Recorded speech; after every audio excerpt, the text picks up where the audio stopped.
Former presidential spokesperson Harry Roque cannot hide behind his request for political asylum in the Netherlands to escape his arrest warrant in the country, according to the palace.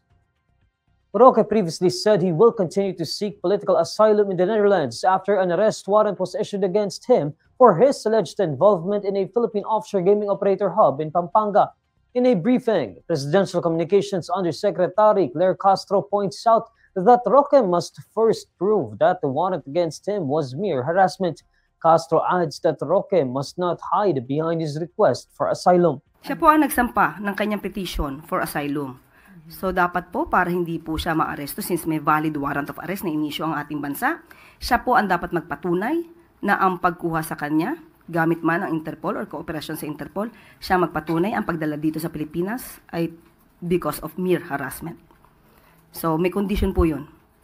Hindi po yun statement na hindi ka pwedeng hulihin, basta-basta, kung meron naman pong valid warrant of arrest at may kaso siyang dapat kaharapin, hindi po siya dapat magtago sa kanyang petition for asylum.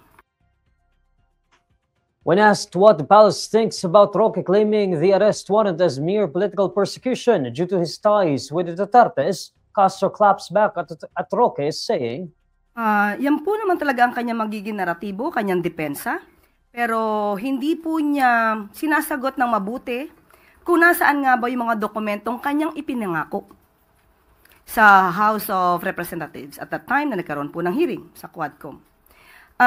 Hindi po niya natutugunan yon at kung ano man yung mga sinasabing di umanong hidden wealth niya ay hindi pa rin niya po natutugunan.